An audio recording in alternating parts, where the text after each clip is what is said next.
soal tenaga kerja unprocedural.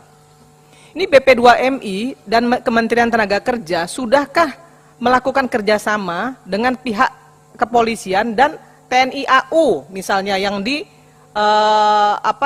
di pintu-pintu lobang-lobang yang bisa membuat tenaga kerja unprocedural itu pergi, olah-olah bahwa manfaat yang didapatkan dari konsorsium lebih baik dari BPJS Tenaga Kerja. Bullshit. Nah, itu yang pertama. Yang kedua, soal tenaga kerja unprocedural. Ini BP2MI dan Kementerian Tenaga Kerja sudahkah melakukan kerjasama dengan pihak kepolisian dan TNI AU misalnya yang di di pintu-pintu lobang-lobang yang bisa membuat tenaga kerja unprocedural itu pergi. Lobang-lobang tikus itu ditutup. Bagaimana caranya BP2MI dengan Kementerian Tenaga Kerja berkoordinasi dengan aparat keamanan? Kan di situ masalahnya sebenarnya. Kenapa kemudian bisa terjadi unprocedural? Sampai sekarang, coba lihat di Surabaya itu, yang berangkat unprocedural setiap hari masih bejibun. Berani nggak BP2MI sama Kementerian Tenaga Kerja melakukan pengawasan ke sana? Ini persoalan dan sampai hari ini menurut saya belum selesai. Jadi nggak usah juga kemudian ngoak-ngoak ke sana kemari, itu aja nggak selesai. Nah, kemudian yang ketiga terkait dengan ini ada perbandingan nih, ya, perbandingan 13 risiko yang ditanggung konsorsium asuransi TKI, seolah-olah bahwa manfaat yang didapatkan dari konsorsium lebih baik dari BPJS Tenaga Kerja. Bullshit. Periode 2014-2019 kami udah ngitung.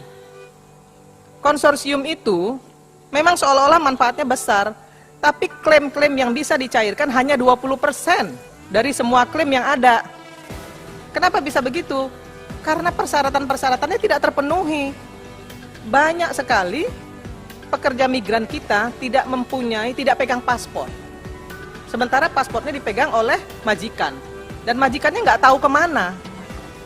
Kemudian itu yang menjadi alasan oleh konsorsium, klaimnya nggak bisa diproses. Jadi kalau BP2MI sekarang bilang lebih baik dari konsorsium, ini mulai hengki-pengki lagi nih. Saya tahu persis kerja konsorsium. Betul, lebih besar dari BPJS Tenaga Kerja, karena program BPJS Tenaga Kerja itu jelas. Kalau konsorsium apanya yang jelas? Coba saya tanya. Coba jelasin BP2MI. Apa kerja konsorsium yang jelas? Nggak ada. Hanya 20% dari total klaim yang bisa dicairkan karena apa? Karena persyaratannya tidak terpenuhi alasannya.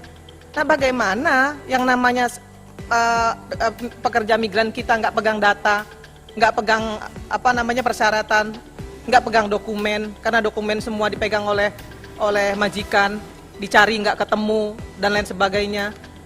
Pikir dong, ya. Jadi jangan juga kemudian seolah-olah konsorsium itu lebih baik dari BPJS Tenaga Kerja, menurut saya enggak. Jadi nggak usah jangan mulai hengki-pengki lagi deh. Selesai konsorsium itu, udah nggak ada lagi tuh. Jelas kok 20% yang bisa dicairkan. Nah, itu yang